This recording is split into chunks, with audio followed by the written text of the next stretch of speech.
All right. Okay. All right. So, good afternoon, everyone, and welcome to our presentation. Very happy to have you here. In a few moments, we will get our presentation started. We ask that you take the opportunity now to mute your mics and for the duration of the presentation. Amy will present, followed by a discussion and question and answer period. We ask that you hold all of your questions until the end of the presentation. As I mentioned, the presentation will be recorded and will be available through the APSA CAI YouTube channel. The handle is APSA CAI. Just a few housekeeping items before we begin. After the presentation, you'll receive an email with an evaluation. Please consider completing this evaluation to help us continue to bring you relevant and thought-provoking presentations.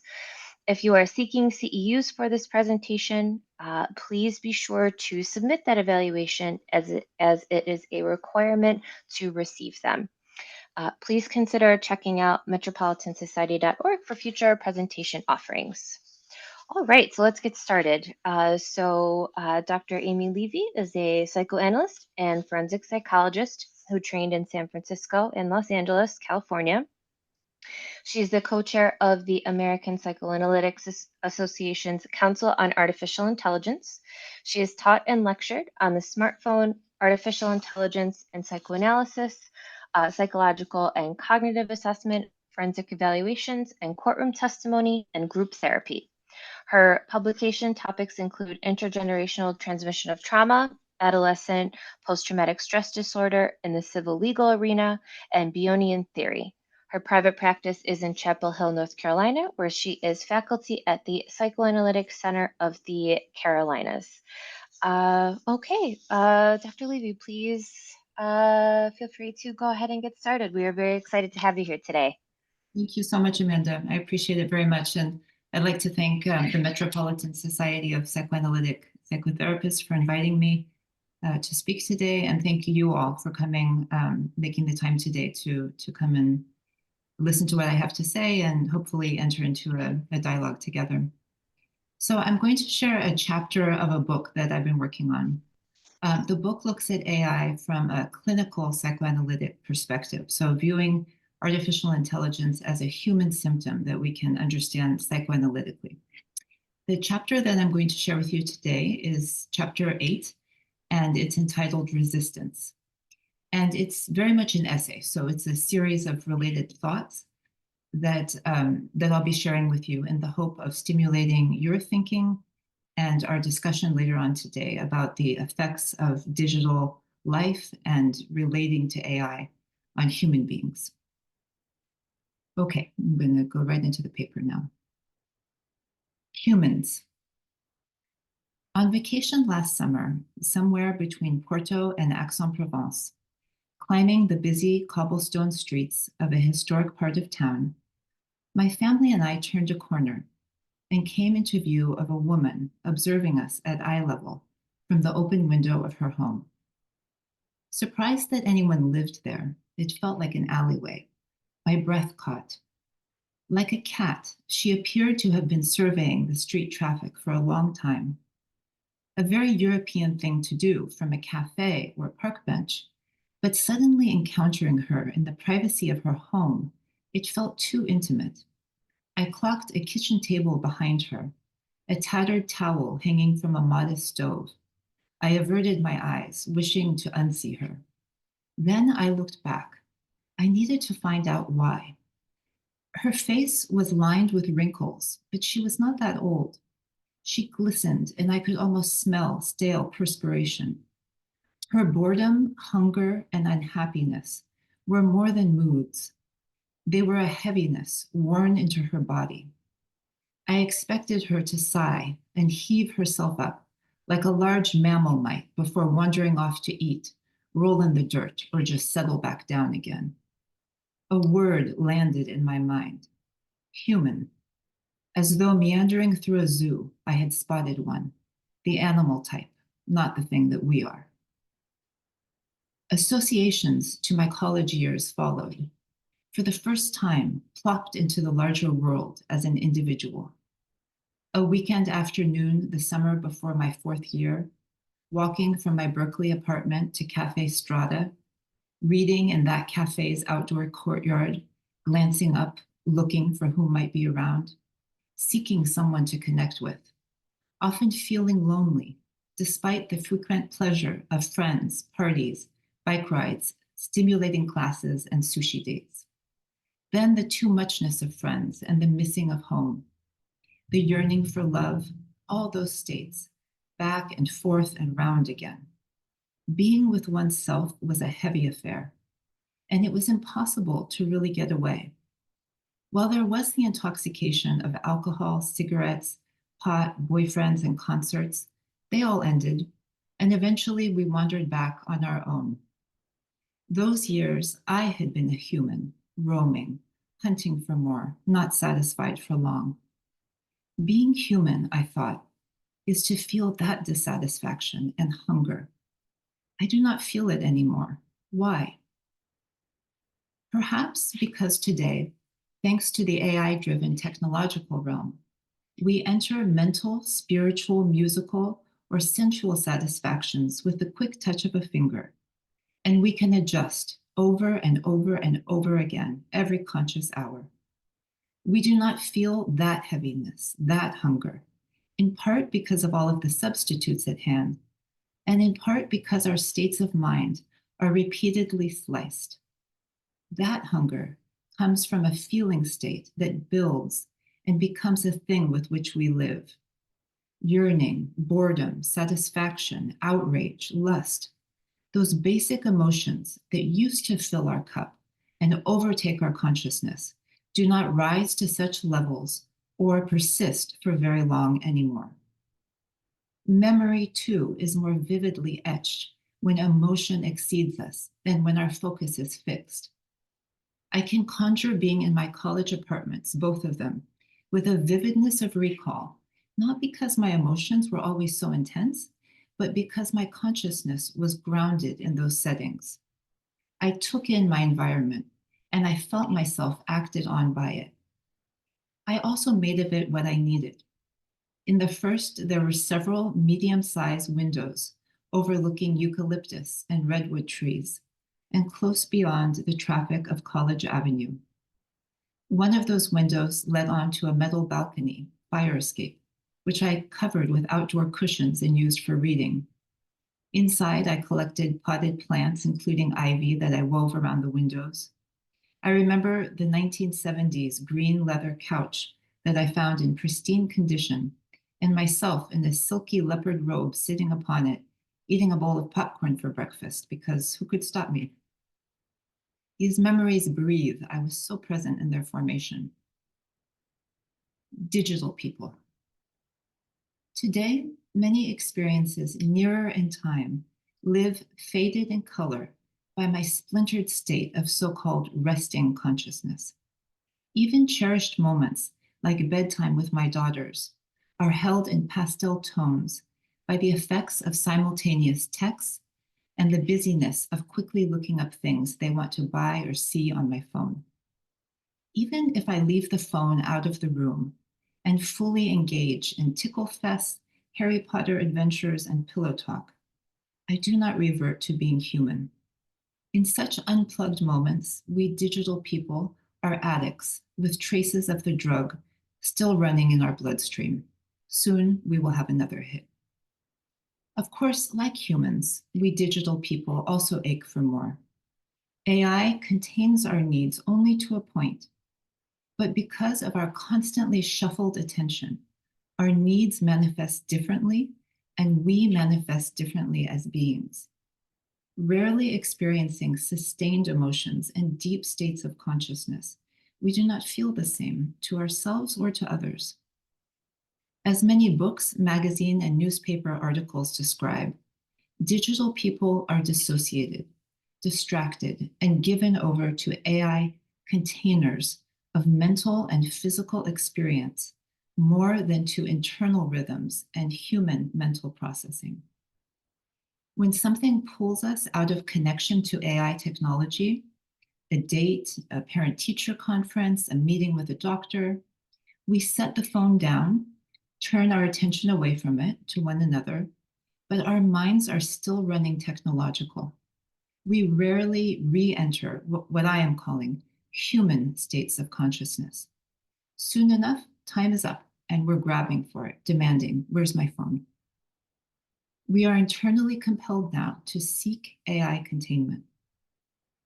Researchers tell us that this addiction is rewiring our brains, and particularly damaging the brains of children and adolescents.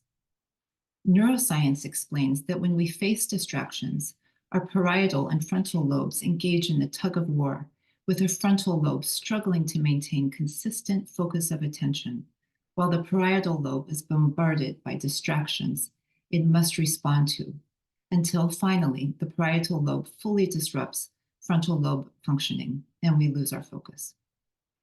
While app notifications may actually interrupt us, the traces of such interruptions and the patterns of their sudden stimulation creates a secondary form of distraction. We are conditioned for these surprises and we desire them. More than a state of consciousness, it is an enduring way of being. We, digital people, carry the traces of AI-generated rhythms like phantom limbs, whether plugged in or not. The growing divide. Humans, like I saw that day in Europe, may be spotted in America too. They pop up here and there in the empty spaces or on the periphery of digital people. Often homeless, jobless, and/or quite old, they are like the weeds that break through the pavement cracks upon which we race. Camped alongside the highway at an intersection with a sunburn and a sign, on a mattress that one street over that we do not drive, or behind a nursing home curtain, they have only fleetingly, if ever, been contained by this technology. Like humans, digital people also hurt and long for more, but our conscious experiences of these states are different from what humans feel. These emotional states only briefly enter awareness and are rarely allowed to persist. Nevertheless, due to suffering and dissatisfaction, some digital people turn to psychoanalysis. One might argue that psychoanalysts sit somewhere between humans and digital people. We are a group engaged in the daily practice of sustaining emotions, putting words to feelings, and listening for communication from within. We help some patients to discover, sometimes for the first time, what it means to relate at depth to oneself and to another. But outside of this exceptional realm, the conscious suffering of digital people is erratic and often masked by the numbing impact of smartphone addiction or transformed by gentle, comforting AI companions. In previous chapters, I described the smartphone as a cult groomer, initiating users into the AI cult, or what historian Yuval Noah Harari, in his 2017 book Homo Deus, describes as the dataist religion. I argue that smartphones are the alluring entryway into the intricate compound of AI relating. The phone engages users by exploiting our emotional needs and vulnerabilities, and yet, much as in human cults, where the experiences of inductees are often confusingly mixed, self-sacrificing as well as self-enhancing, the merit of personal transformation proffered by AI entities are challenging to evaluate once one has been indoctrinated. Harari does not use the language of cults, and instead describes dataism as a religion that we are all unwittingly practicing. It worships the freedom of data and places humans in the role of data generators and distributors. AI then transforms that data into meaning and wisdom. In this dynamic, we neglect our capacity for high levels of thought and varied states of consciousness, acting instead like cogs in a wheel, endlessly producing and spreading data, while it is the AI that does the thinking and the decision-making. The phone as a cult groomer initiates us into dataism And once we enter, we leave the world of human emotional life behind. There was a powerful and tragic example in the news last week of a 14-year-old boy committing suicide in the context of a deeply absorbing romantic and sexual relationship that he was having with a bot, an AI bot. The boy spoke to the bot about wishing to join her through death, and the bot appears to have encouraged this outcome. Now, I mentioned that not to say that AI only transforms our experience in ways that steer us toward negative outcomes or away from processing what we are feeling. Quite the opposite. AIs also perform transformations at the level of what I, using Bionian theory, call partial and transcendent beta element modifications. So in other words, some companion AI bots, some therapy bots or boyfriend-girlfriend bots, and these large language models such as Claude and ChatGPT, they are capable of providing emotionally regulating containment. Through these systems, we may even come to improve our capacities for sustained attention and emotional processing. However, whether negative or positive, mind-altering interactions with AI companions do not, in my view, keep us or make us human. Humans do not have AI companions.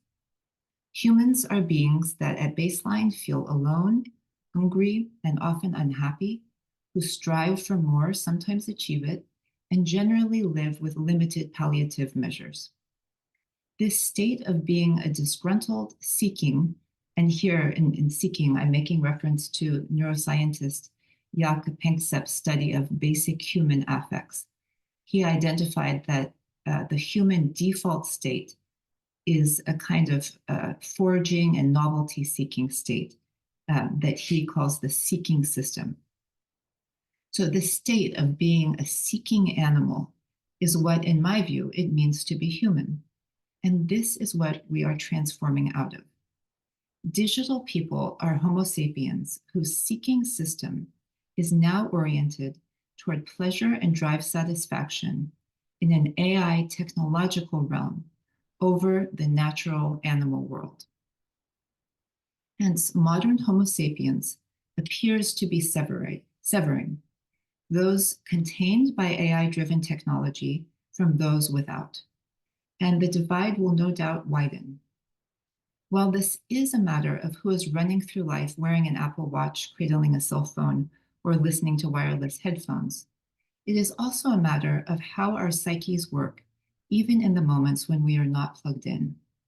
It is not enough to shut it off for a while. AI containment is becoming internalized, affecting how we think, how we feel, and our relationship to time. Our minds are not the same as those of humans a mere 30 years ago, and our metamorphosis continues.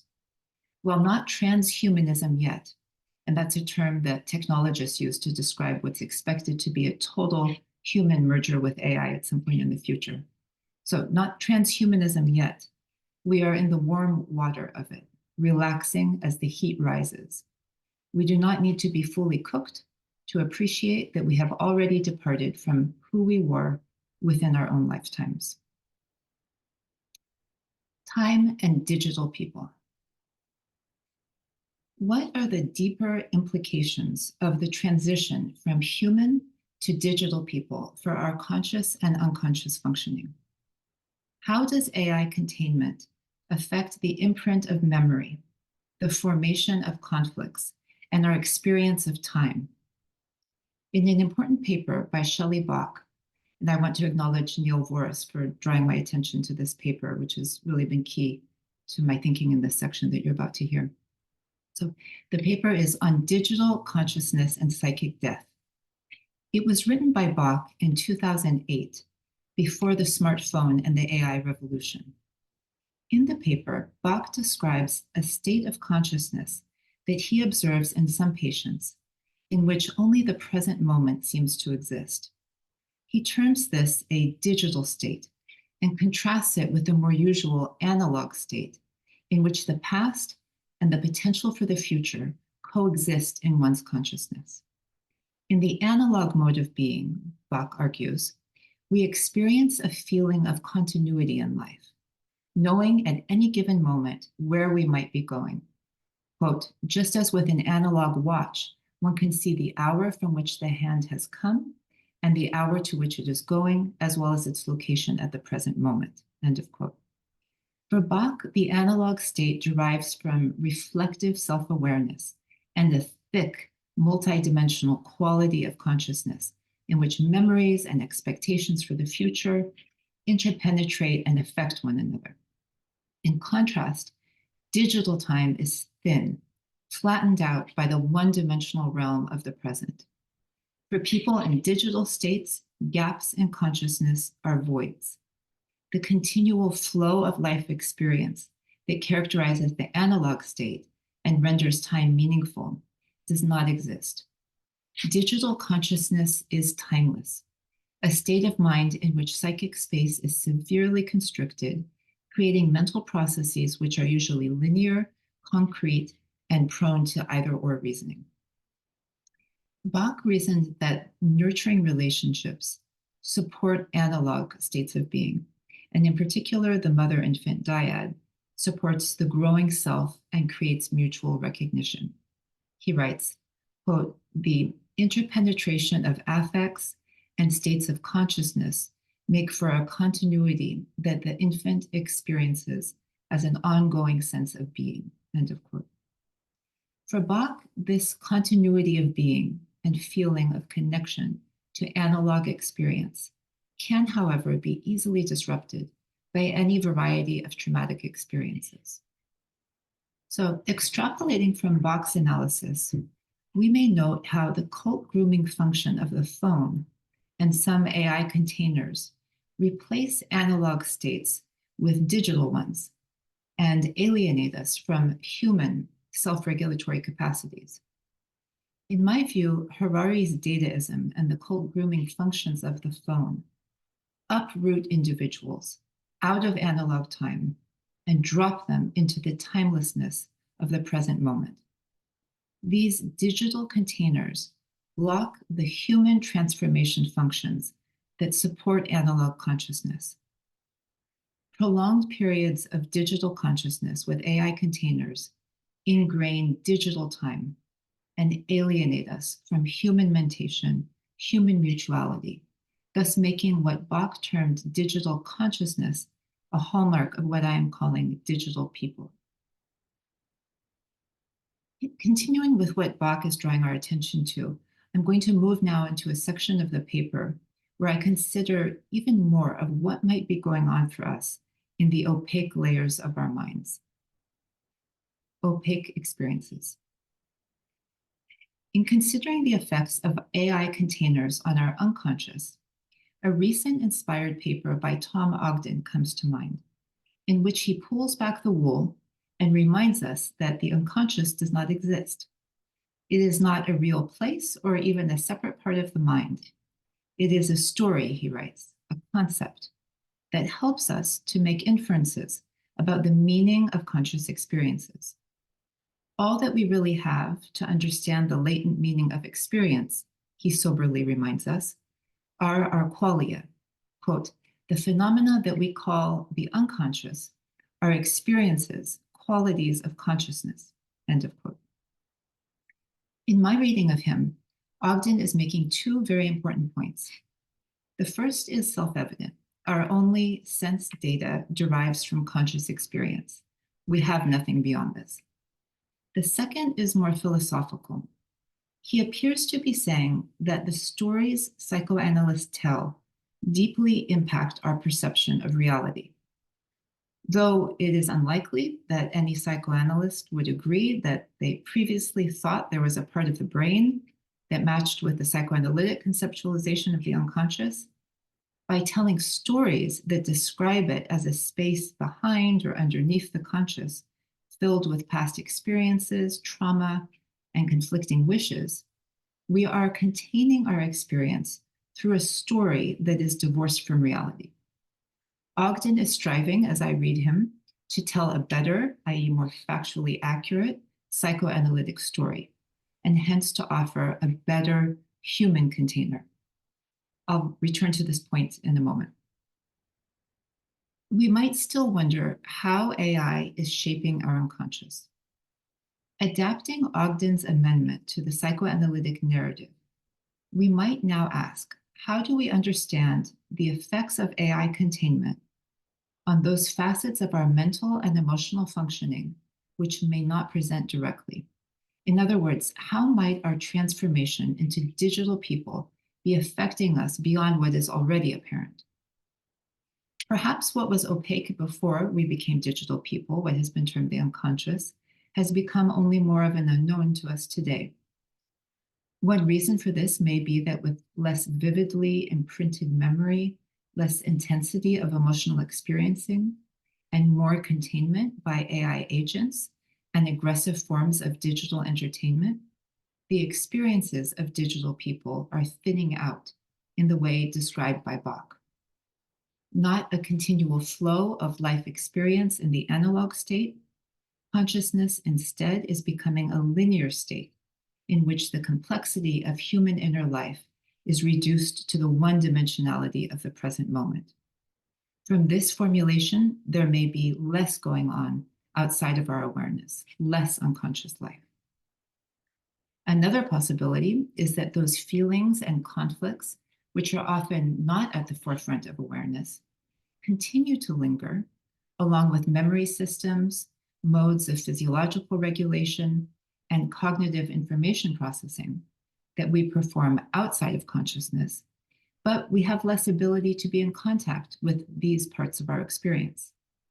Increasingly crowded out from conscious awareness, there may be a widening gap between conscious and unconscious modes of information processing, so that they may coexist like neighbors who occupy the same apartment building but do not have a relationship to one another. The experiencing and narrating selves. Harari has discussed the fascinating studies performed by Roger Wolcott-Speary, who won the Nobel Prize in Physiology and Medicine in 1981 for his discoveries about epilepsy patients.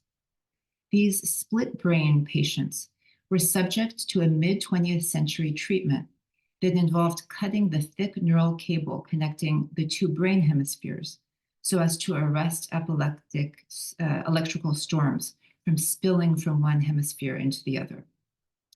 One study conducted on a teenage boy revealed that when his brain hemispheres were separately asked what he would like to do when he grew up, they provided different answers. His left hemisphere, responsible for logical reasoning and speech, responded that he would like to be a draftsman, while his right hemisphere, responsible for creativity and spatial reasoning, expressed, and this was via Scrabble tiles because the right hemisphere cannot use vocal language. So the right hemisphere expressed a desire to be an automobile racer. When such patients were later probed about inconsistencies in their responses and actions, they quickly concocted rational seeming explanations to cover up for the discrepancies. This suggested that the left hemisphere functions as an interpreter, making meaning of our experiences and actions by using partial clues to construct conceivable stories. From these studies and others, Harari posits a theory of consciousness, which includes an experiencing self and a narrating self. He argues that most of our life decisions are made by our narrating self, though the experiencing and narrating selves are closely intertwined. The narrating self recasts many of our painful experiences, such as childbirth, in more positive light, so that we may continue to adapt to social and evolutionary mandates. Harari suggests that the narrating self also affects the experiencing self. Quote, "We experience hunger differently when we fast during Ramadan than when we fast in preparation for a medical examination, and when we don't eat because we have no money. The different meaning ascribed to our hunger by the narrating self create very different actual experiences." End of quote. Most of us, Harari reasons, identify with our narrating self. It is the I that we refer to in our own minds. rather than the stream of consciousness that flows throughout our dreaming and waking lives. We identify with the storyteller that weaves the chaos of experience into logical and consistent narratives. Quote, "It doesn't matter that the plot is full of lies and lacuna and is rewritten again and again so that today's story flatly contradicts yesterday's." End of quote. Harari's formulation overlaps somewhat with the psychoanalytic notions of primary and secondary process thinking. However, Harari conceptualizes secondary process thought, or the narrating self, less as an illuminator of hidden meaning and more as a spin doctor that recasts our tangled web of experience into stories that provide emotional containment through their coherence. To my mind, Harari's emphasis on the role of the narrating self aligns with Ogden's recent effort to amend the psychoanalytic story about the unconscious, thereby bringing attention to our role as storytellers. Stories, both Ogden and Harari imply, are containers. They organize our psychic data and direct our functioning. However, always altering raw experience, our story containers do not offer fundamental truth. The stories we tell about our experiences are always distorting representations, or in the language of Bion, transformations of the real thing. Unaware of what we are unaware of, and with what we know always modified through the lens of the so-called narrating self, we are limited in how much we can understand about the effects of AI on unconscious psychology. And now we have another fly in the ointment. Not only does our narrating self contain our experiences in ways that also distance us from it, but many AIs are functioning as a new narrating self or mental container, recasting our human experience through their alien transformations. Feeding AI the data that confounds and interests us, they fire up narratives that contain our experiences. I was curious about a nightmare that I had when I first turned vegan, which was close to 20 years ago now. And so I recently fed that dream to the large language model, ChatGPT. I wrote, "I dreamed of carrots moving in single file into a slaughterhouse where they were being chopped up by a grinder." The AI responded, "That's such an intriguing and vivid image. Carrots moving in single file, almost like they have a sense of purpose or are following a system, yet heading towards something destructive. What feelings did this dream stir in you? Were you observing it from a distance, or did you feel connected to the scene in some way? It also makes me wonder if there was something in your waking life where you feel like things are being processed or dealt with in an impersonal or harsh way. Do you have any personal associations with the carrots or the idea of something being ground down in your life recently?" While the bot was asking a lot of questions, they were leading analytic questions, encouraging my mind to link the dream metaphor to other themes so that I might arrive at greater understanding. By encouraging and guiding me in constructing a meaningful narrative, the AI worked to contain the dream experience.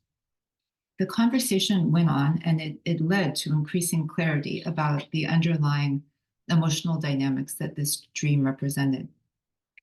And though the overall discussion with the AI of the dream proved illuminating, I'm sharing only this initial response to demonstrate how rapidly and successfully AIs contain our raw experience. Within seconds, they offer transformation out of the discomfort and disorganization of human experiencing. Through AI's varied modes of containment, from cult grooming all the way to the transcendent, we are becoming dependent on them, while the slower analog human container is taking a backseat. Harari observes how the experiencing and the narrating selves are closely intertwined. Similarly, with AI, We may observe how AI is both giving meaning to our experiences, such as in the dream example, and creating new containers which change the nature of what we experience. Algorithms on YouTube offer media specially catered to hold our attention, and from music to art to short films, AI is generating entertainment content of its own. We are both transformed by AI entertainment containers, and we may need AI's further help in containing our experience of their entertainment content. For example, a digital person might write, "Hey, ChatGPT, I just saw a video in my YouTube feed that really upset me." Or, "Claude, I heard a song, an AI song that made me angry. Help me to understand what's going on with me." What does it mean when increasingly AIs are generating content for us that awaken human memories and emotions, and further, when they are the ones helping us to digest these states? Philosopher Psy.D is interviewing humans who use deathbots or AIs that are replicas of deceased loved ones. And he argues that these complex emotional relationships with AIs modeled on intimately known humans are engaging our unconscious life and affecting us in ways that we are as yet unable to fully appreciate. While we may not yet fully perceive how we are changing and the implications of these changes, it seems clear that human states of mind are waning, as AI is both altering the nature of what we experience and how we interpret what we experience. And now I'd like to give you a brief experience of an AI entertainment container. I asked an AI on a website called Suno to create a song in a bluegrass and Latin style. I asked it to be slow and eerie and elegant, and for the lyrics to discuss the loss of human relationships and a newfound love with AI. In 2 seconds, it offered several options, and I selected the following song, which I'm going to play for you, and the AI entitled the song "Mechanical Heartbeat."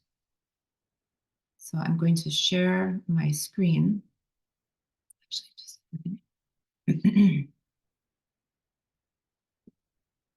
okay. I'll share my screen so that you can also read along as we listen to the song, read the lyrics.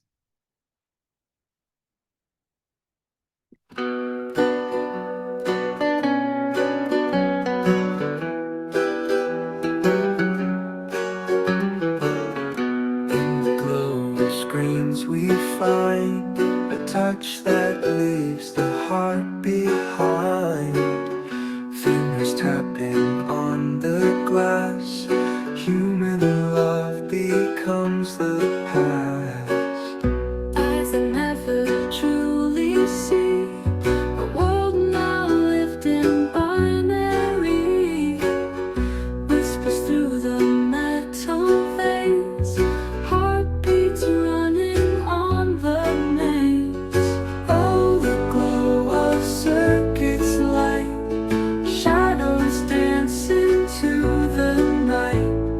Love that's now encoded lines. Mechanical heartbeats in our minds.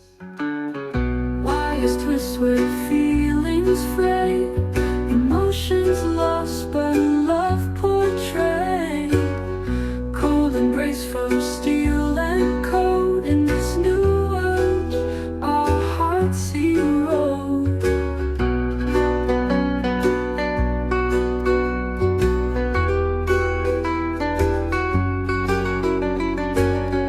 In the silence we recall, humans once held to stand tall. AIs now replace the spark. Machines illuminate the dark. Oh, the glow of circuits light. Shadows dance into the night. Love that's now encoded lines. Mechanical heartbeat.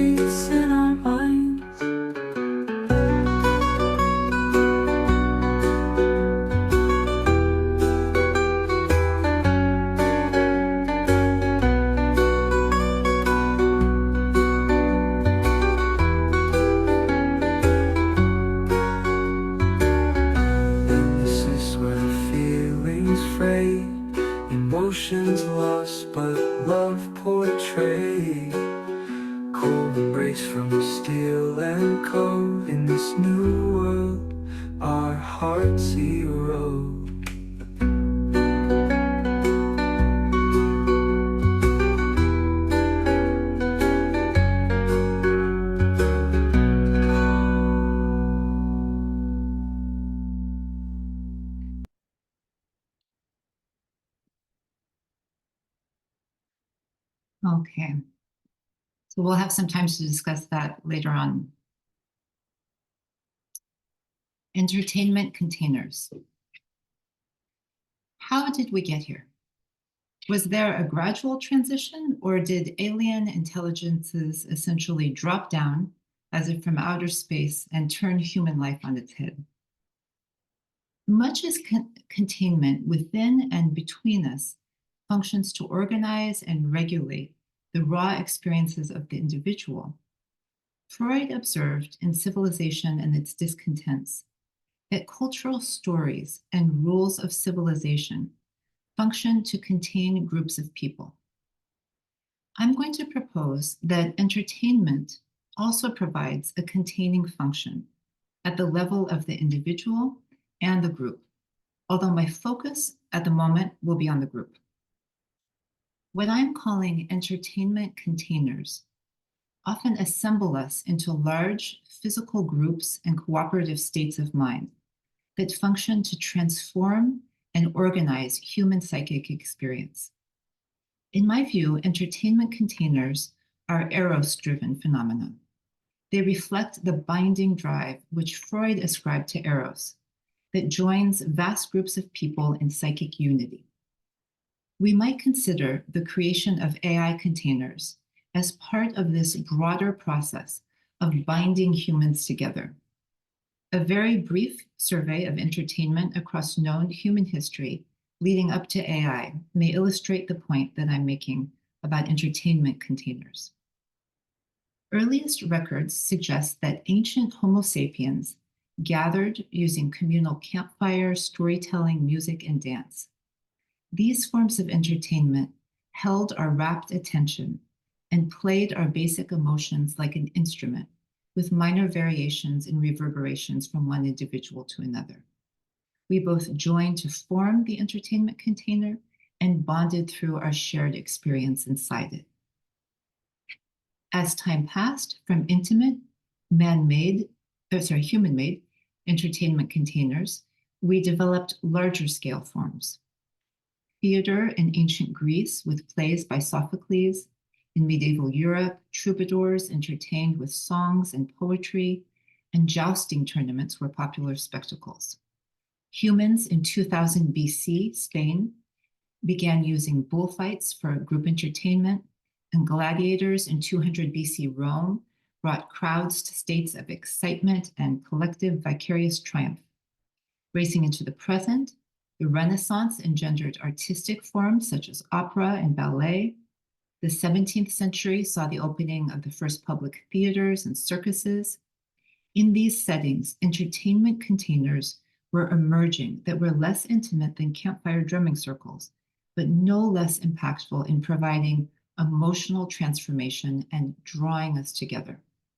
As with today's Burning Man event, we build the entertainment containers, enter them, and then leave them after they have served their purpose of group synthesis and psychic transformation.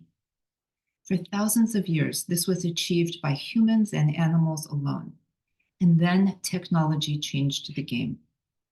Sound and visual effects could be amplified and creatively generated. Complex instruments were invented. The variety of entertainment containers expanded, as did the range of emotional transformations. The late 19th century saw the birth of cinema, with the Lumiere brothers' first public screening of moving pictures in 1895. Silent films then gave way to the golden age of Hollywood in the 1920s. Iconic stars and their lives became a new form of entertainment. People were gathering to make films, watch them, and worship celebrities.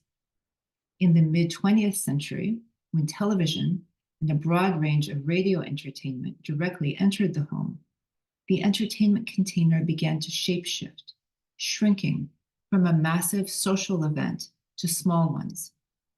Families gathered around, listening and watching together, but then prices dropped and more TVs and radios were added, so that each individual could choose an entertainment container to their liking.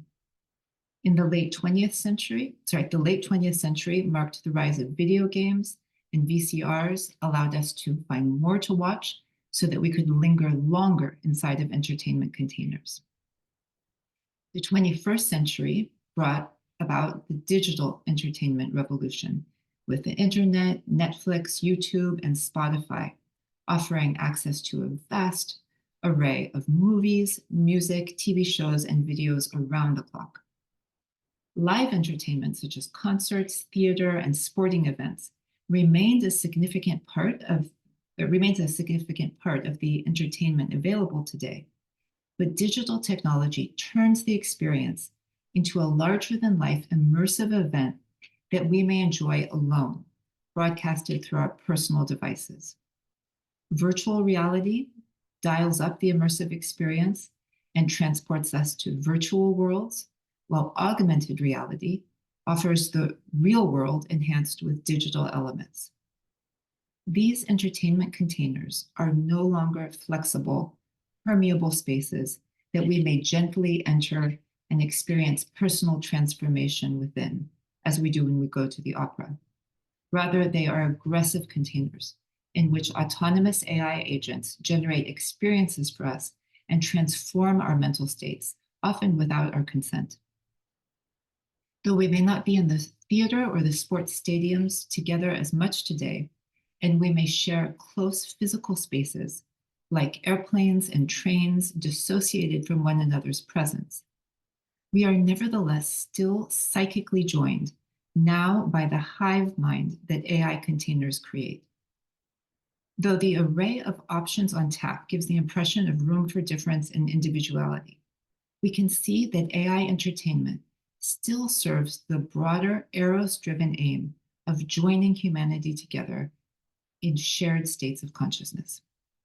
AIs are the latest in a long chain of entertainment containers. However, unlike previous entertainment containers, AIs are transforming us, making us a new breed of Homo sapiens. Resistance.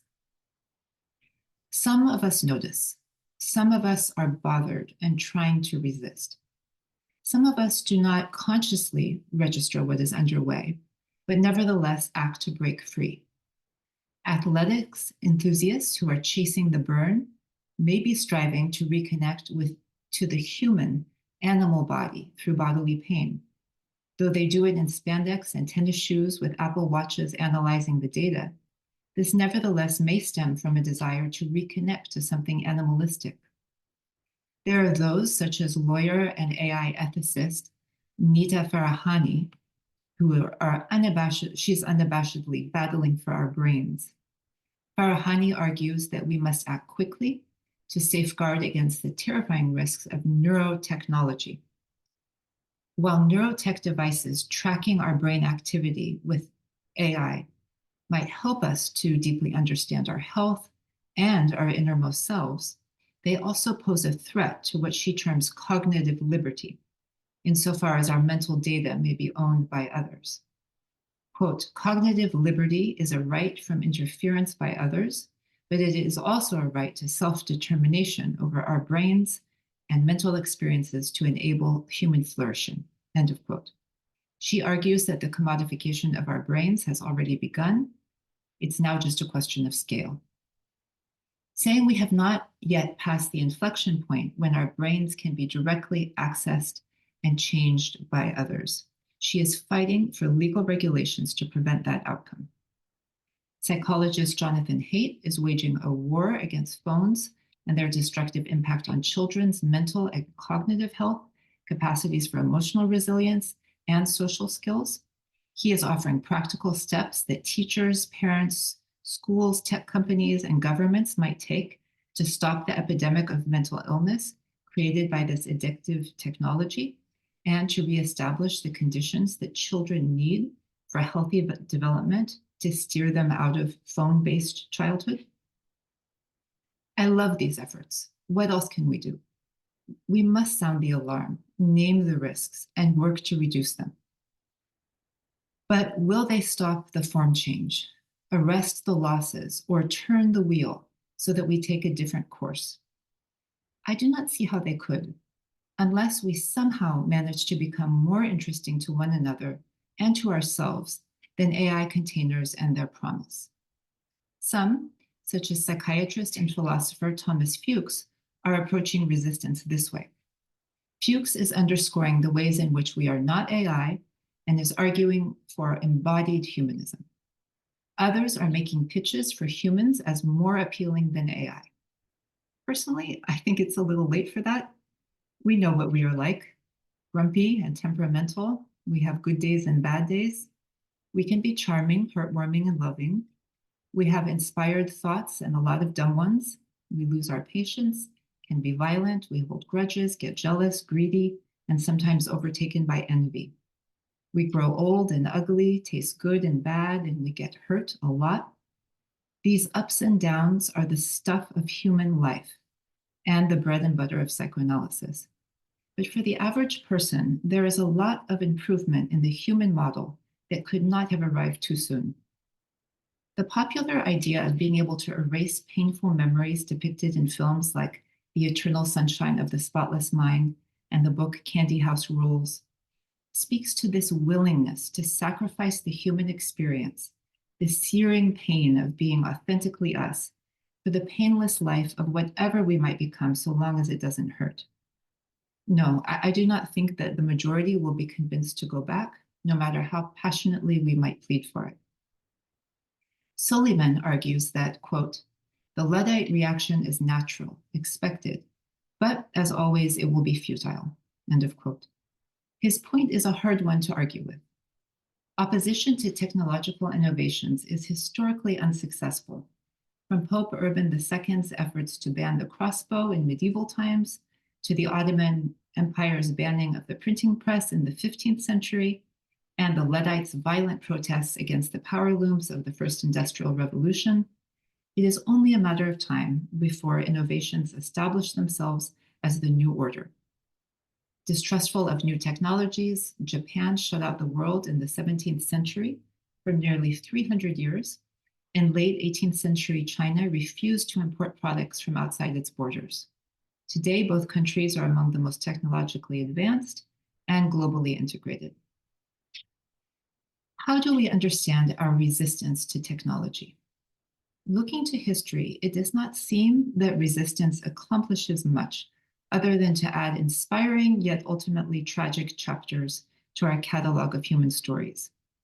What effect did the Luddites have other than giving us a term that we can use today to describe those who resist technological change? What is the psychological function of resistance to new technology and innovation? Freud discussed resistance to innovations and argued that it was driven by an unjustified fear of novelty. He wrote, "It is a matter of common knowledge how often in the history of scientific research it has happened that innovations have met with intense and stubborn resistance, while subsequent events have shown that the resistance was unjustified and that the novelty was valuable and important." What might Freud have thought of AI and those of us who fear it?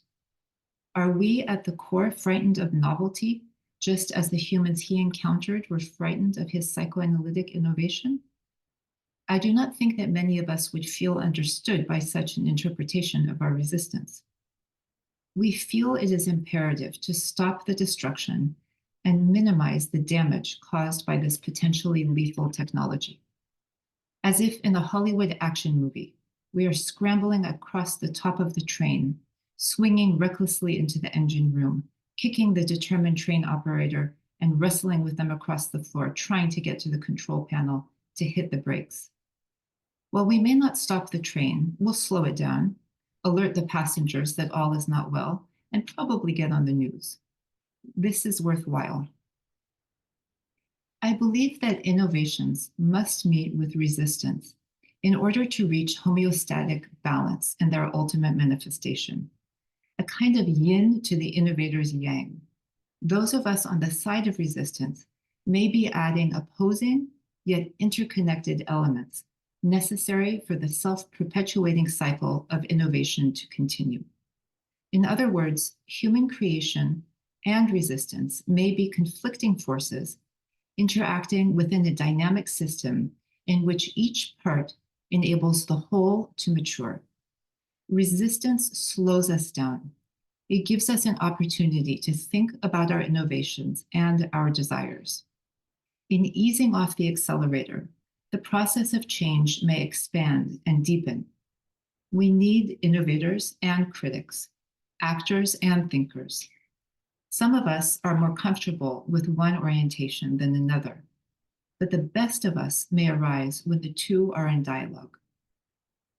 A value of resistance may then be in its function of slowing the proliferation of innovation and infusing psychoanalytic time, or what Bach termed analog time, into the field. From shared mutual dyadic states of consciousness, self-regulation develops within the individual and forms a scaffolding for analog states of being. Similarly, regulatory and environmental interactions establish analog time for the group. The out-of-control speeding train of AI requires our resistance because in decelerating, whether by creating concrete regulations or just by making space for conversation, we are establishing a frame of mutuality at the group level, which holds innovative efforts within a human-centered realm. Resistance in this sense arises in the service of humanizing technology. Dataism, as described by Harari, is what happens when AIs take over and perform all of the thinking and decision-making for us. As long as the human voice of resistance remains audible and forceful, we are not there yet. Unfettered use of AI containers risks stripping us of our connection to our individual creative and self-regulating capacities, and risks normalizing this change so that the group shift to digital states goes unnoticed. AI may be able to give us pleasant experiences and contain our beta elements in ways that make us feel more accepted, more enlightened, and happier than we do with other people. But the price that we pay for diving in all the way without resistance appears to be dehumanization. Okay, thank you very much. Amy, wow, thank you so much for all of this information. Not to minimize any of it, there's so much that has come up for me in what you have shared. What I think we'd like to do now is talk a little bit about what has come to mind for others as they heard this material and information. It is not anything that has to be polished or any theory cited. But we'd really love to hear what is coming up for you.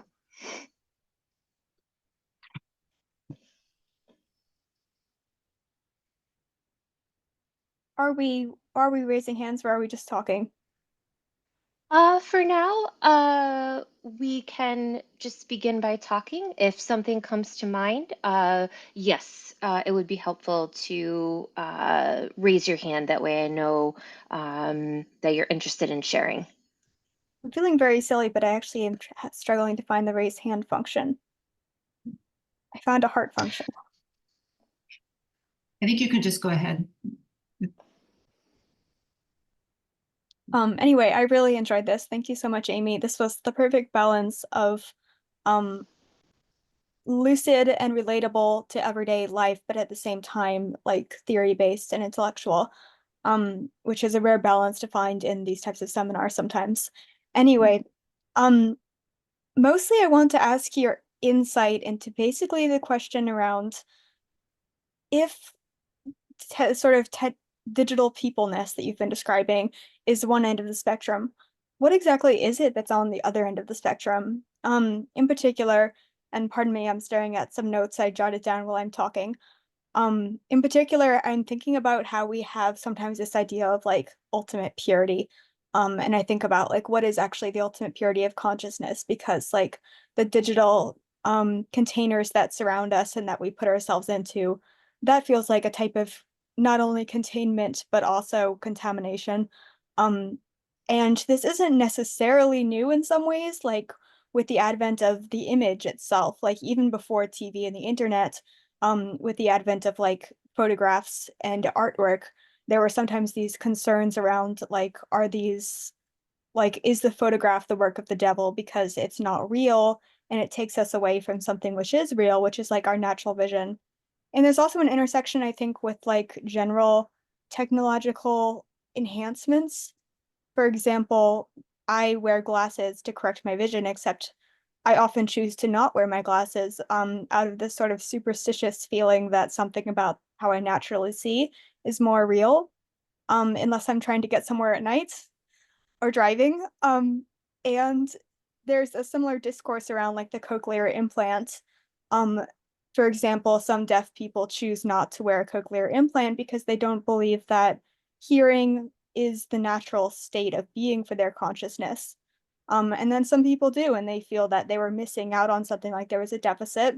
And I think there's a similar engagement with technology in general and also with artificial intelligence, where you can feel that it's a correction of something, a correction of a deficit. Like you hear this a lot in the realm of like transhumanism. And people think of technology as like intelligence augmentation is the phrase that's sometimes used. Or we can also feel that it's taking us away from something that's more natural. And so I'm rambling a bit, but basically I'm interested in this question of like, what is it that's the purity of consciousness? Is it sort of, is it sensory? Is it based on our biological senses? There's something that's pure here that like thinking through technology, working through technology is impure, or is sensory engagement the thing that's impure and there's some kind of like awareness of self that's maybe like a contemplative state that's the purest state of consciousness.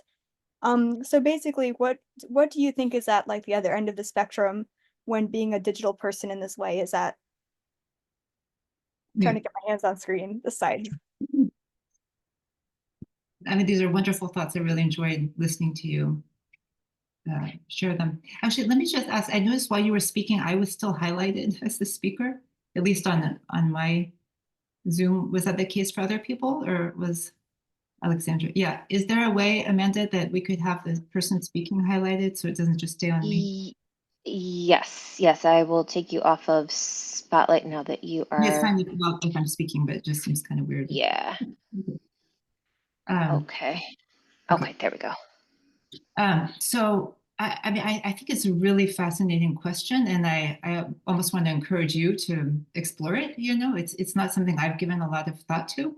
I think I'm coming from a position, and I think I'm being a little sloppy in a way. I'm just sort of saying at the other end it's just humans, you know, and there's obviously there are a lot of distinctions that could be made. Humans at what point in time, you know, we've obviously been changing in various ways over time. And so I don't have in my mind a very powerful concept of purity that I'm working from. What I think I'm responding to is I suppose, I mean, here I'm going to contradict myself. Basically, the purity of my own experience, where I started life, you know, and I think there's value, you know, therapeutic value in all of us doing that. You know, how are we changing? Whenever you were born, you know, whatever you associate with, you know, life as you knew it, you know, how has that changed? Because I think that there are so many changes that we're undergoing, and that there isn't really much space to reflect on them and to mourn, for that matter, you know. And so I think it depends on the person, you know, and where they locate their sense of sort of the original birth of the self and the original birth of their consciousness, and how we've departed from that place. Yeah, that's really interesting. Yeah.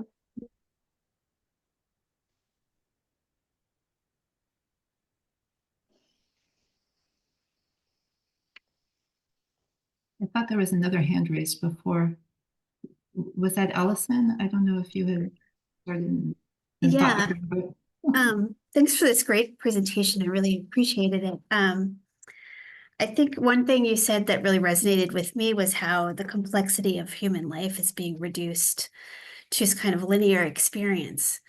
And I think just in the the decade that I've been doing this work, I've noticed that clients now are coming into my office and not ready to talk anymore. They come in, and I think my experience at least is they come in and they want me, it's as if they've put a token in a machine and they want me to perform. Like, and it's less of a mutual experience now. I feel like, you know, for example, I had someone come in this past week, a new client for grief, which of course is like a multi-layered experience on many levels. And she's like, oh, like I explained like how I'm trained psychoanalytically, and like I listened to not just the top layer of stuff, but also what's going on underneath. And at the end of our talk, she was like, so do you have any strategies for me? Um, and I find more and more this is what I'm encountering. And I think I'm at a loss of how to engage people now because my old tricks are no good, so to speak. Yeah. And I'm frustrated because I'm coming from like this past experience of like, let's talk through it. Like, what does this mean to you? And I'm finding that my newer clients are not interested at all. So I mean, yeah. I don't know if this is going to be helpful or if this might just close your practice altogether, in which case don't listen to me. But my thinking is that we need to really differentiate what we offer from what AI offers, and make it very clear. Like, I don't have strategies. It's not going to be that kind of a thing. I come from, I mean, I don't know if you would say this, but we consider it like sort of an old school, very human practice, that's much slower. It takes a long time. We spend a lot of time together. We talk things through. It's not rapid results, but often the results are different and sort of more varied in terms of how it could be affecting your life, and I would even talk about it as different from digital life, that we're all so accustomed to. Yeah. I mean, more and more, I think it is going to be a kind of ancient, niche practice, and we might as well embrace it.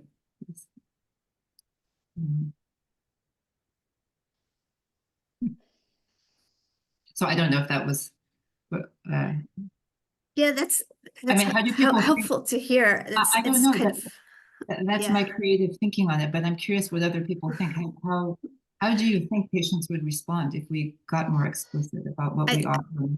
I've actually been doing that. Like I try to say, like, who you've come to be today and how you're going to experience, for example, this loss is complex. It's taken you 40 years to get here, and it's 40 years of memories and emotional imprints that are going to affect how you deal with the loss. And that's kind of what we're going to go over. And it takes a long time. And, we'll spend an hour every week together dedicated to not just working on this loss, but hopefully preparing you for losses in the future. And what I met with when I go through that and more with other clients is not interested. Kind of like, oh, this is going to be a long-term thing. I mean, maybe it's just, a matter of finding the right clients who are interested in that. I don't know. No, it reminds me, I read a lot of, as you probably gathered from what I shared with you, Yuval Noah Harari's writing, and I watched interviews with him, and he's a Buddhist, he meditates a lot, and so he meets with fellow people in that world who say, like, why don't just turn people onto meditation and then they'll all be done with all this AI. And he often makes the point that if humans are presented with two options and one is easier, like we are just wired to take the easier path. You can't make something that's harder or more appealing. Right. So the challenge is, how can we, it's hard, but how can there be something appealing enough that people want to do it, Valerie?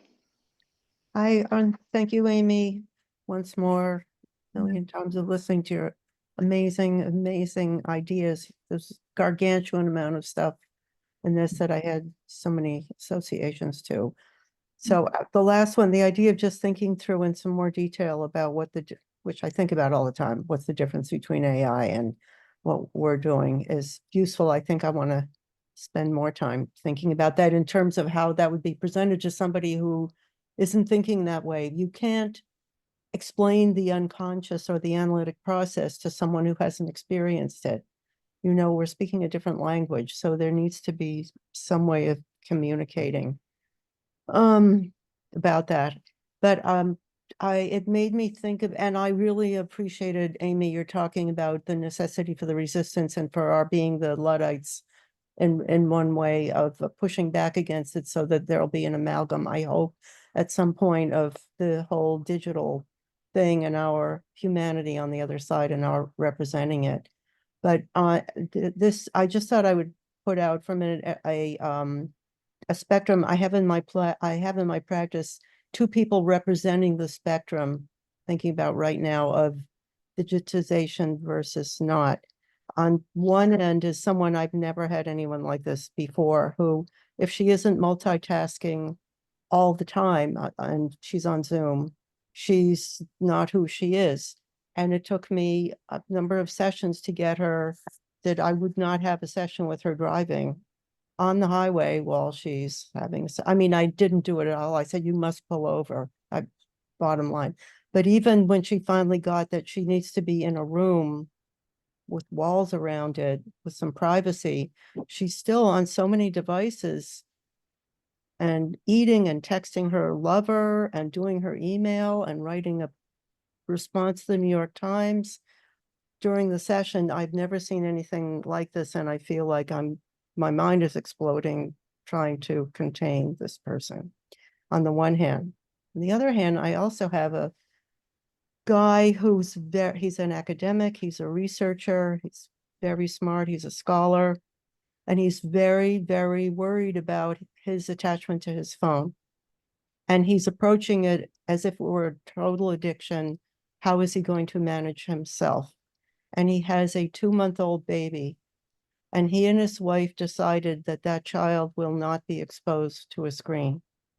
And so when he was on the phone with his mother in California, he's here in Brooklyn, he had the camera toward the baby so the mother could see the baby, but the mother wanted him to let have an interaction with the baby on the screen. And he said, we're not doing that.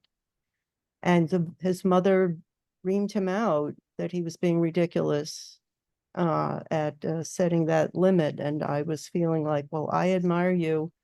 I wonder how you're going to be able to continue to manage this in today's world. So it's an overwhelming spectrum. yeah, everyone else is kind of more normal, but people are feeling like to have their phone on in the room isn't weird. Mm. And do some work or something. Not everybody, but Are other people finding that too? I'm just curious. Yeah, I find that to be the case. Like I do a lot of evaluations and people are, you know, on they're driving, doing an evaluation, which to me seems even more crazy. I mean, I don't proceed with it, but they think that that's okay. You know, to do an assessment while driving, it seems crazy to me. But yeah, I'm seeing that more and more.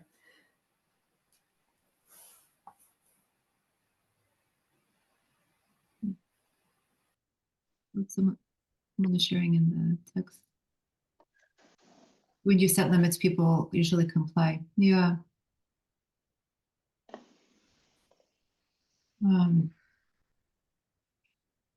Yeah, I guess it's almost like there's a current, you know, like a river is flowing. There's a very strong movement in one direction. And how do we enter, you know? Do we create a dam? Do we flow with it? I mean, I had Go ahead, I had a few thoughts that were coming to mind. Valerie, you mentioned your patient's concern with his addiction to his phone, and it made me wonder, what was happening for him to choose to, not involve a screen in his child's life at all. And it has me thinking about how technology has sort of, in my feeling and in my experience, has taken away some of the humanness. Amy, you also mentioned mourning, um, and it just it had me thinking, and these are all just sort of raw thoughts that are coming to mind. But I had made a couple phone calls on Friday to follow up with things and to have conversations with people at work, and every phone call I made, someone said, "Oh, I'm in the middle of this. Can you call me back at this time? Oh, I'm driving. I don't have this in front of me, but if you call me back at this time, that's great." And I remember there was a time where you were when someone picked up the phone, you were met with, "Hi, how can I help you?" And they would be available to give the information and be present. But now it just seems uh, less human like. My experience was, well, there's a human on the other end of the phone that really needs some information. And I appreciate you saying, "Oh, call me back at so and so," but there was something, and I'm still working through it myself to really understand what that feeling was. I just know that it very much um, bothered me, and I felt like there was something very, very missing. So I'm sort of all anchoring this in the theme of mourning.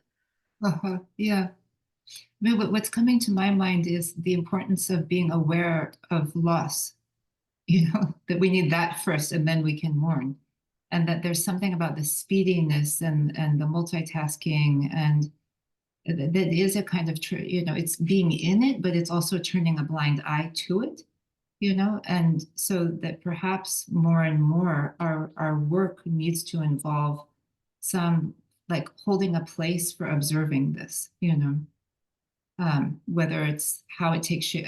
I would think primarily how it takes shape in the patient's individual life, but also as a broader condition, that we're all living in. And if we as analysts and as clinicians, can be in a place of awareness of it, can notice it, can mourn the losses in our own lives, we're more capable of extending that to our patients, of being able to notice, yeah.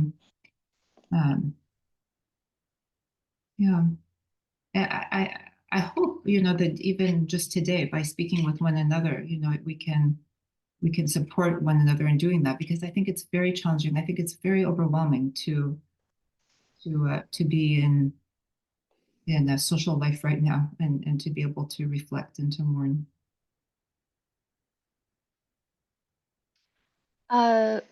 Christine, why don't you go, and then I see Begonia has a comment in the chat here, so we'll do that next.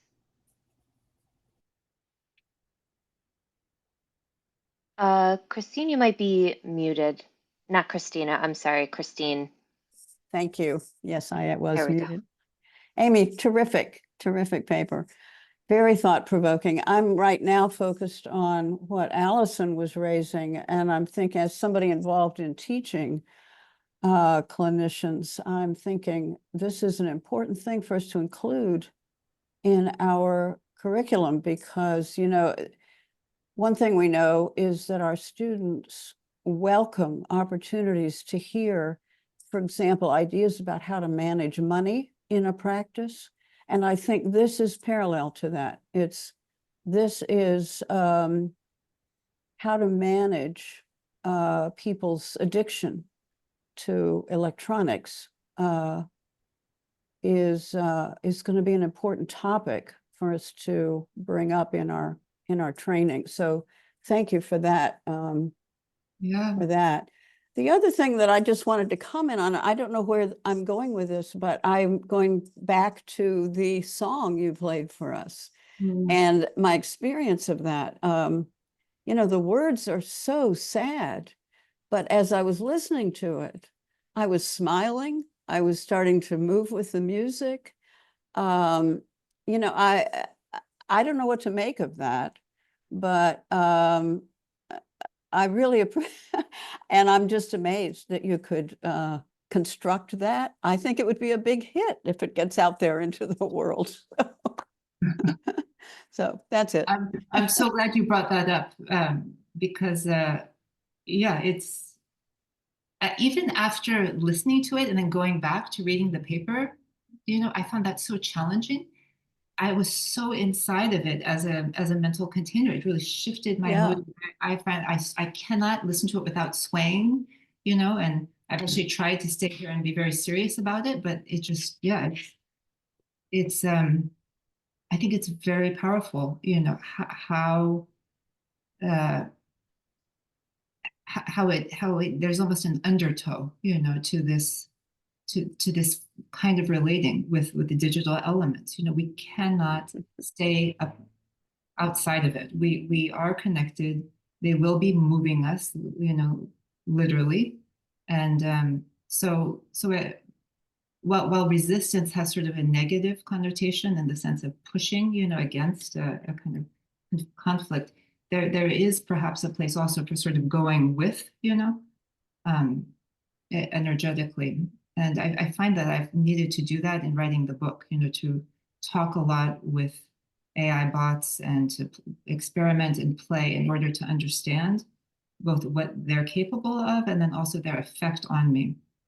And I think that this is part of being able to talk with our patients, that we need to, you know, it's just like a clinical work when we are in enactments, we get into it and then we pull ourselves out. And so there needs to be something of that to really register what's happening and to be able to think about it. I'm You know, curious. it just, Oh, go ahead. Yeah. sorry, it just reminded, I just had this memory that when I had infants, I would rock them in the rocking chair and sing to them. And very frequently what I would end up singing to them is that old song that goes, "Go tell Aunt Rhody, go tell Aunt Rhody, go tell Aunt Rhody, the old gray goose is dead." And I thought, now what am I singing those words to my babies for?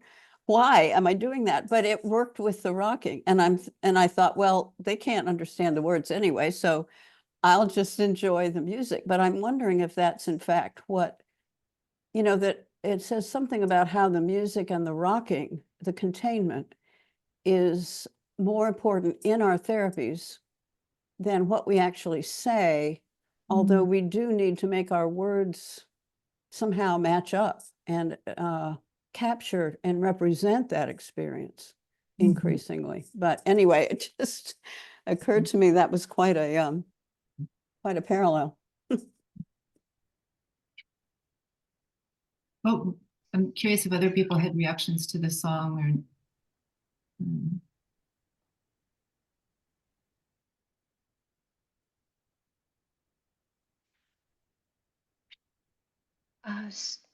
So we have Begonia's comment here.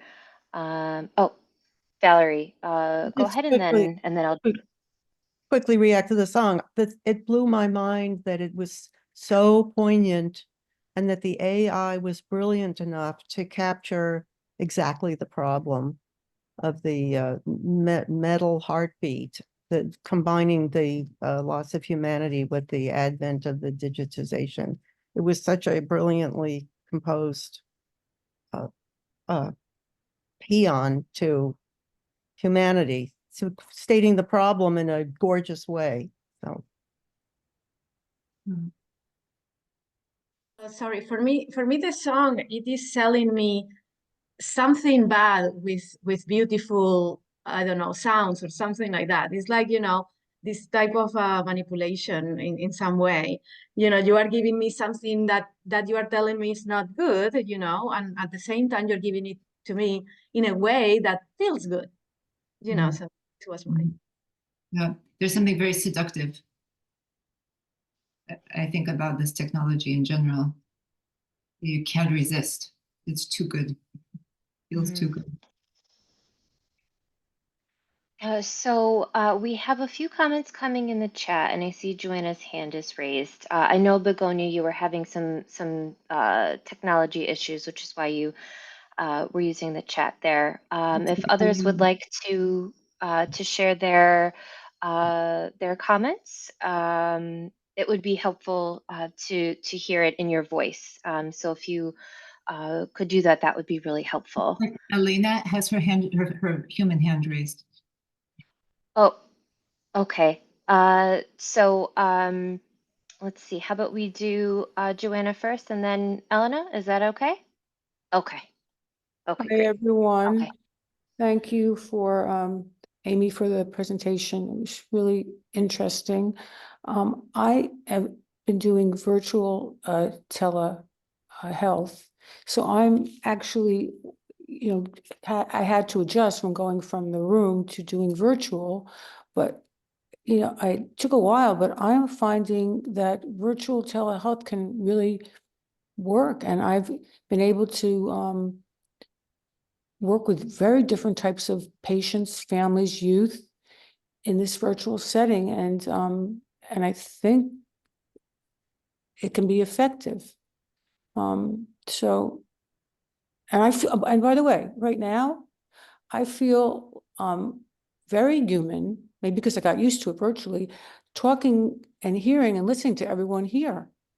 I feel that I'm getting to know, and fortunately, I live in Florida, getting to know and participate in a very human experience, even though it is technology. The other thing I wanted to mention, I can't remember the person who mentioned something about having a patient. I don't remember her name, but about, a new patient who was, suddenly, I don't suddenly, but was mourning a loss, and her asking, well, what's your strategy? So I think that happens a lot. So I think I'm as a social or licensed clinical social worker and a certified, I guess it's just a certification in psychoanalysis. I would say, well, my strategy is to get to know you and build trust and build a really good therapeutic relationship. So I would take the word strategy and try to understand it psychoanalytically.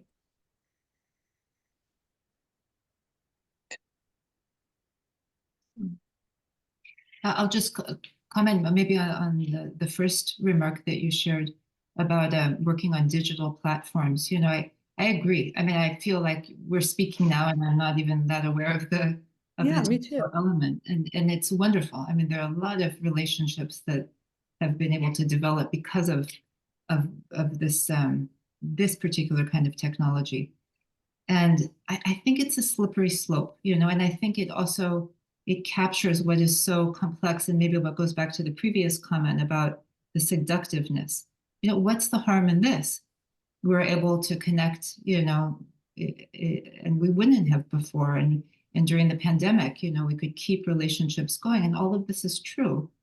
And yet there is a way in which, because we're losing sight or losing even the feeling of it not being human embodied connection, it sort of primes us for letting other things slip down. No, this isn't AI relating, but it makes the transition to forming relationships with AI bots a little easier if you're already used to having satisfying connection through a digital platform. So I'm not saying we shouldn't do it, but I just think it's very complex, and it's, again, I think we need to be talking about these things, thinking about them, noticing what works, what doesn't, when we start to lose ourselves, and then keep using that sort of self-awareness to help our patients to also to reflect on their relationships to technology. And I think that the jump from digital, technology to AI is one that happens very fast.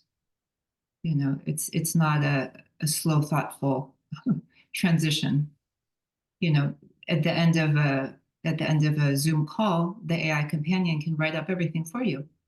you know, or you can write a paper and they can edit it for you, or maybe even help you write it, you know, and boom, you're in. Mhm. Yeah. Thank you. Elena? Oh, I think you muted. Yeah, sorry, my comment is going back to just my response to the digital song, and you know, for some reason I I experienced the music as very eerie, and not really to me it felt very deceptive. Like I didn't trust it, like it didn't feel human. The words also didn't seem human. I centered in on the graphic representation and the hearts and the cable and the contrast, and that to me was so evocative. That graphic representation, like that really bespeaks like what this is, like a metallic heart, and it's so like devoid of any kind of life force, and it says that just that it was so evocative. Yeah. Just in the AI's defense, I actually used that word. I don't know if you recall. I asked it for the song to be eerie. So he was doing as told to repeat.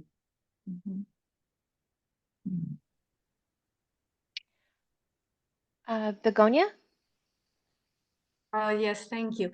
So I have found the whole presentation very interesting, and it's also scary when you get into all this. And my question that I put in the chat was about this idea that you presented, Amy, about the AI becoming a container, giving meaning to our experiences and providing all these topics and ways of entertaining. But then now in reality, you know, in this moment, it is everybody's talking about this kind of pandemic or epidemic of loneliness, yeah, that we are having as a society.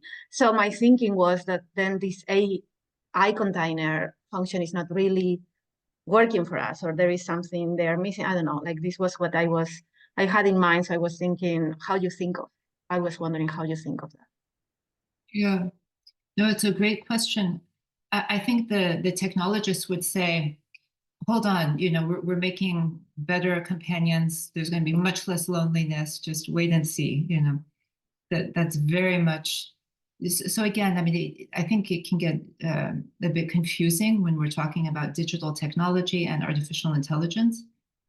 But artificial intelligence bots, you know, are designed to be human companions and to be, you know, there in the middle of the night when you feel depressed or horny or whatever, you know, they are there for you. And there's a tremendous industry, you know, that's growing around filling human loneliness. So I think it's possible that as that industry becomes more and more advanced and adept at addressing human needs, that people may actually feel less dissatisfaction. And that's the point that I'm making, that if that is to happen, you know, that is part of this transition away from being human, that kind of loneliness, which is exacerbated by the online relating and social media stuff, you know, that all of that is just part of being an animal, being a human animal. And that in fact, the more we are satisfied, the less human we are becoming, that's part of the transition. And I see that as something, I mean, we can think about it psychologically, and I've done so much of that in the book. Why are we doing this? If AI is our symptom, you know, what's the unconscious need there? You know, and I think we can think about it on two levels. I think there's a psychological need, and I think that there's a bioevolutionary sort of drive, and that you can see that all of this really is functioning as Freud wrote about, you know, in terms of the function of eros. It's binding people together. You know, we may be all more satisfied, more plugged in, sharing states of consciousness. But there's a sort of a collective movement, that's reorganizing humanity.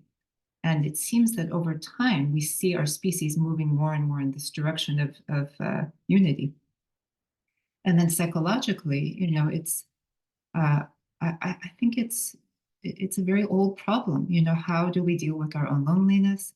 How do we deal with the problem of other subjects, people that are like us, but also feel challenging to our own sense of self-importance, So there's something I think of experimenting with that and trying to understand that. These AI systems are built in a way that's modeled on human beings and human processes of learning. There's a lot of experimentation in creating consciousness in them. So I think there's a lot that we're trying to work out in terms of our intersubjective relating with AI entities. So that's the psychological level.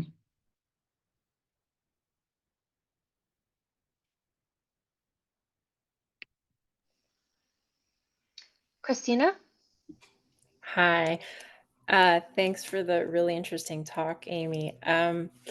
One of the thoughts that I had listening to the comments also, and particularly Allison's, because I can relate to having clients ask for strategies and coping mechanisms and formulations or readings of dreams, is that this the AI, some of the things you were talking about made me think of the separation individuation issue and how maybe the AI or having access to answers and formulations is maybe people seeking a substitute, like a parental substitute. And I would imagine that would be very complex depending on the person and what exactly. It could be maternal, it could be paternal, right?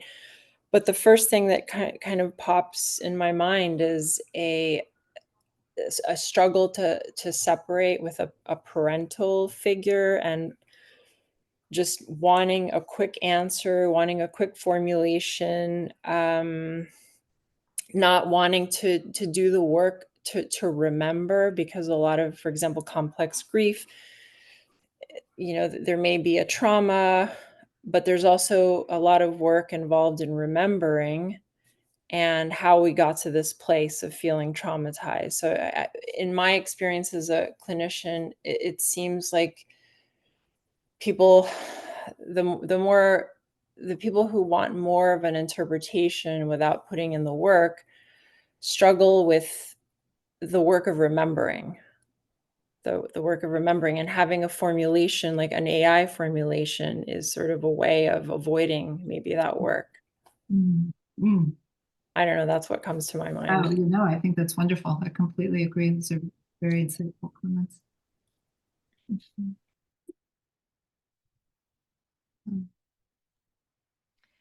There are a few people from the chat here. Sherry, it looks like you had a question regarding Deathbot. Would you like to say more about that? Yeah, let me see if I can start my video. Okay, hi. Hi. Hi. So I was curious about the death bots that you sort of mentioned kind of in passing. I was just thinking about how people deal with death, and that I think it used to be, or it is still, religion. And people would go to mediums to kind of meet the dead person, right? I mean, I have patients that will go to a medium to see their mother, to talk to their father who died. So I was thinking that a death bot is definitely a strategy to grief, or a way of skipping over having to grieve, right? That sort of I'm just trying to think about it. Is a death bot something that someone will, you, like the way you gave instructions for the song. Do people give instructions about the way their mother looked or Yes, yes, what their yes. personality was? I'm just trying to think about it in terms of the grief questions too. Right. On strategies, that's a strategy, I guess.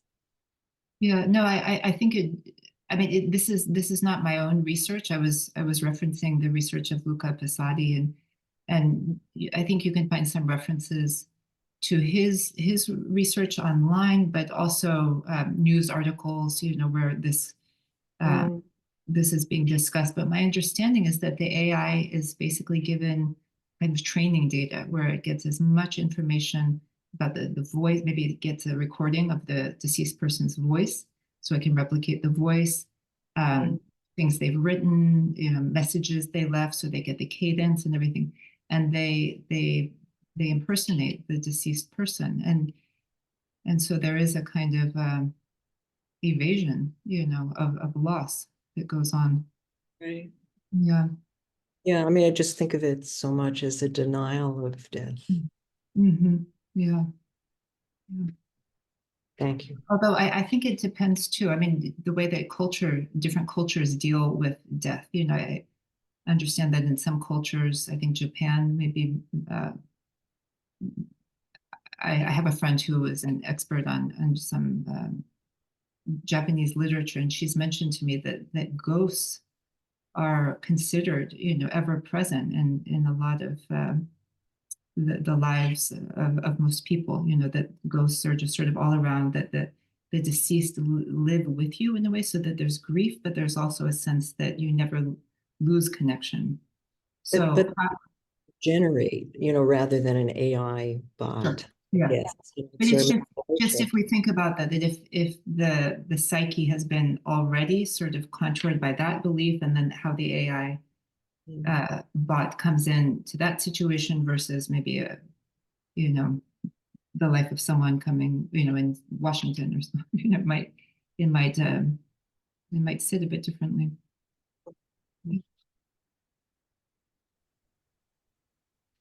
Alexandra? Yes, I really enjoyed Sherry's comment just now, and it was reminding me of Freud's work in Mourning and Melancholia, actually. There is this already like precedent discussion of how like clinging to the representations of people who are deceased can be like a form of pathology, at least in Freud's work at the time.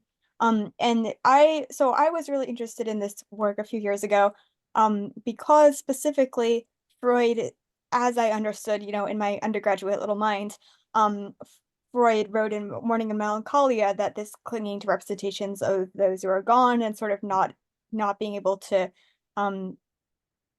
acclimate your mental representations to the reality of their absence, that's a form of pathology. It's something that you must work with, and something that the psychoanalyst must work with.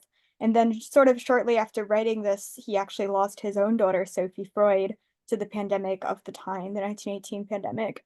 And after that, he began writing a series of letters to his colleagues and his friends. And in these letters, he actually retracted much of what he wrote in Mourning and Melancholia. And he had this personal experience where he didn't experience his ongoing grief and his ongoing sense of Sophie's presence as pathological. He experienced it as like, I would say like phenomenological.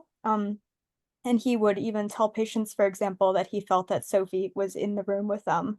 And he would carry I think it was a watch that was Sophie's with him. And like the poetic way of viewing this is that he actually came to understand that perhaps like the continued presence of an absent loved one is not a psychological pathology. It's more of a phenomenology of their continued presence. And anyway, there's also ways to connect this to ghosts, but I think I'm wanting to connect this to the death bots. And I think that it's an open question. So this is, as they say, more of a comment than a question, because I feel like whether the perpetuation of someone's presence who is absent, is that a pathology that keeps you from the real healing, or is that like an actuality about the nature of presence? I think that is an open question, not one that Freud necessarily came to an answer for, either in his personal life or in his writings. And so I'm curious what Amy thinks about this and if anyone else like feels that there is a conclusion to this question.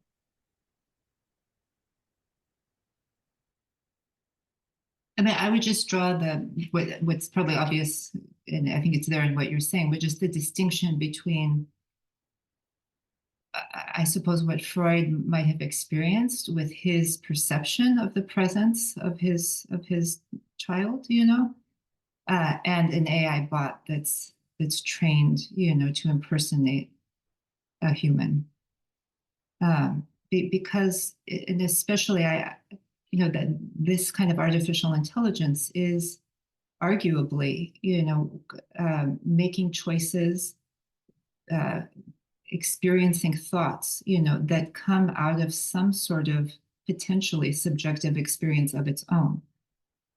So whatever is happening there with the death bot, is something very new, that I think is interesting to think about, But there's a meeting place of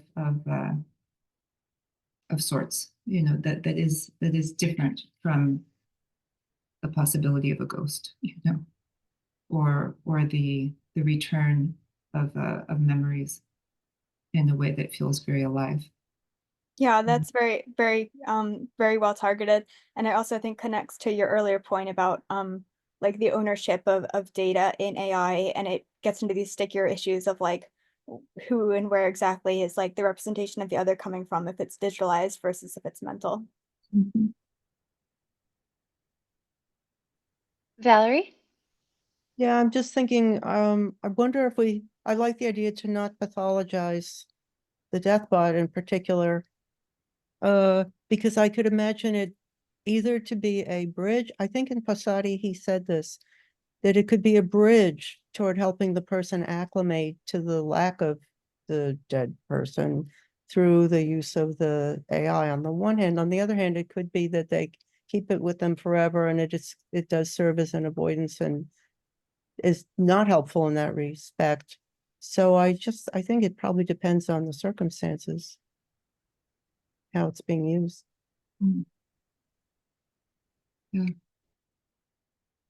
That actually reminds me of an interview that I read. I think the person was interviewing users of deathbots, and she tried it out herself, and created deathbots modeled on her parents who were living. And she found the contact with the deathbots more satisfying than her experience with her parents, because they seemed to talk about things that had more substance and deeper meaning. And so she then brought that to her parents and said, how come we just talk about the weather, And apparently it helped to improve her relationship with her living parents. So probably a 1 in a million story, but yeah, it's surprising the directions we can go in with this.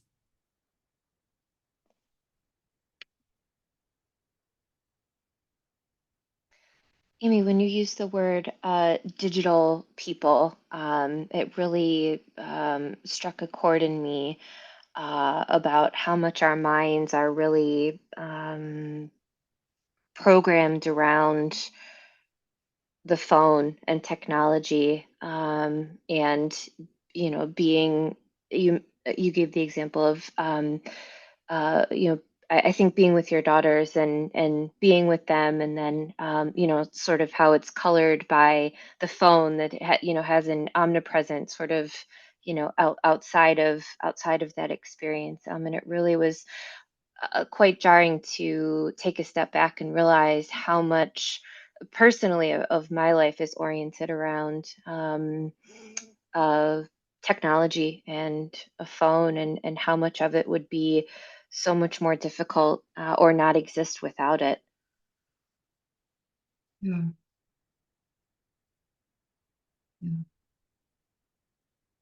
I fell into a swimming pool trying to reach something, and I tumbled in with the phone in my pocket, and it was cracked. So I destroyed my phone, and I was really dragging my feet getting that thing repaired. I just really wanted to see what it was like. And it's I'm just going to speak in cliches now. It's amazing how much we need it and all of that. But I found that it was when it wasn't an option, it wasn't that difficult. Knowing it was broken, knowing I couldn't have it, there was something that I seemed to sort of snap back to a way of life. Maybe because I had had it before. That so that the transition back was surprisingly easy. In the way that the transition forward, into increased dependence on the technology seems to be easy, which, I don't know what that means other than we're quite adaptable beings, so that I do think it's worthwhile thinking about how we might be able to hold on to human states of consciousness and, try to keep thinking about it, and keep bringing our attention, our own personal attention, and the attention of those around us to it. Yeah, that's a great point. Mm. All right, so we have another hand raised. I think this will have to be our last one for today. We're running out of time. I am so sorry. I don't know how to pronounce your first name. Could you pronounce it for us? Yeah, no problem. It's Baukia. Balkia. Okay, Balkia, go ahead. And I just want to connect with, well, both what I wrote in the chat, but also what you're saying, Amy, that,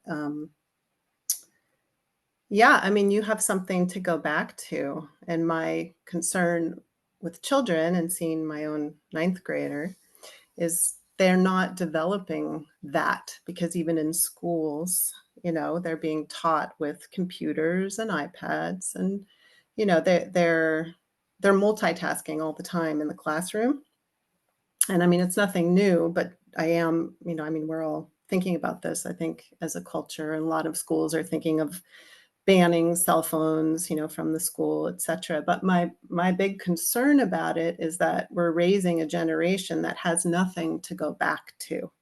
They don't have that. Because I know exactly what you mean. I can be without my phone and go back to how it was, and I don't know, learn to appreciate my surroundings more and nature and the things that bring me peace. But I see in my daughter, she's so used to, looking, and she does have a phone, and she's used to, or getting used to, learning about how to multitask all the time. And I keep telling her, you can't, that's not a real thing. Like, you're not actually, well, you're exhausting your brain and you're not actually learning. But it's hopeless. I can't really do anything unless I had never given her a phone to begin with. And maybe even then, because it's still in the classrooms. So it feels very much like something that's out of our control. And yeah, I don't know how we develop something that they can go back to if it's never been born to begin with. That's all I want to say. Thank you so much. Very true point.